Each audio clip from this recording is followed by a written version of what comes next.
Okidoki. I was gonna make an update video sooner, but after finding out Takapi no Genzai was actually gonna end as soon as it appeared, I decided to hold off a bit so I could make a video about the entire experience. Should I have milked it a bit more like a good little YouTuber? Probably, but shit is getting busy, so you're gonna have to forgive me if I forget to feed the algorithm. I'll be going into spoilers, so if you're interested in this and are just looking around at what other people are saying, I would recommend watching my first video covering the first 4 chapters, or just read it and come back. It's only like 16 chapters, and I've linked where you can read it in the description below. If you understand, let's continue. To recap the first arc, Shizuka decides to cosplay her favorite DDLC character after the intense bullying of her peers, and Takapi uses a time-traveling camera to rewind back in an attempt to save her. Marina, targeting Shizuka because her father became infatuated with Shizuka's mother, goes after Chappie, Shizuka's dog, goading it to attack her so that it is impounded and stripping Shizuka of her last form of solace. While Marina is beating Shizuka, Takapi decides to man up and attempts to stop Marina by smashing the closest object he has into her skull, the time-traveling camera. Now broken, both the Happy Tool and Marina lay lifeless, and Takapi and Shizuka must figure out what to do now that they have no more restarts. At the time of recording my first video, I didn't realize that it was going to have such a short runtime. I guess it makes sense when you think about it.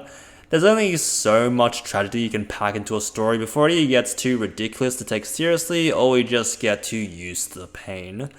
This manga just spiraled into despair, with situations around these characters just getting worse and worse in the best way possible.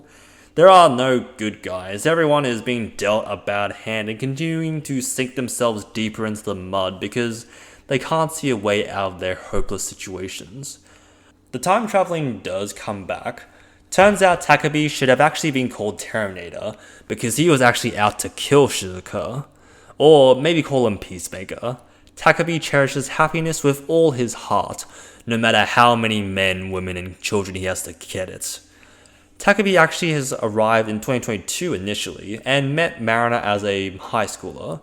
Trying to make her happy like she does with Shizuka, Marina is a victim of circumstance and abuse, placing all the blame for her misfortune on Shizuka. Takapi decides to take things into his own tentacles, coming to the conclusion that killing Shizuka will bring Marina happiness, and uses a more powerful time machine from his home planet to go back to them in middle school. Unfortunately, his memory is erased by his brethren to revert him back to his original happy state, thus leading to this current awful situation. I'm glad to see they didn't just do the ReZero gimmick like we thought it was going to go, but it still goes balls deep into this time travel to create such an unpredictable roller coaster. A simple concept of a naive alien trying to make humans happy just becomes twisted by a bunch of children who are just all too comfortable with the concept of murder. Some of my favorite moments are Takabi's guilt eating him up after coming to terms with the blood in his hands, Shizuka gaslighting Azuma to take the fall for her murder, and the entirety of chapter 13 encompassing Marina's life falling apart. There's just something so cathartic about seeing that I don't have it so bad.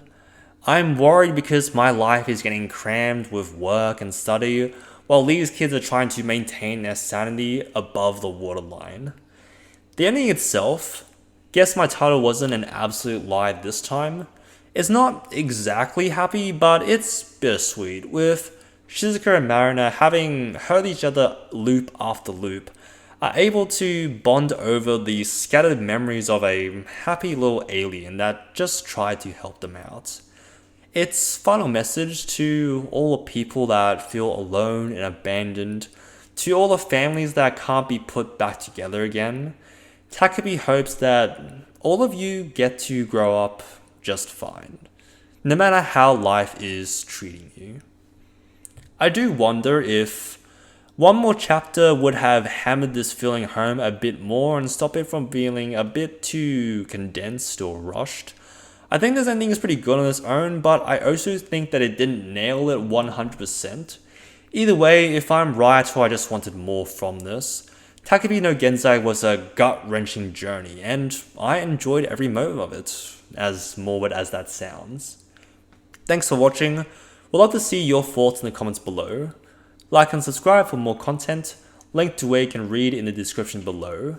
Let me know if there's a manga, show, or movie you would like me to cover. That's all I wanted to say. I hope you all have a good rest of your day.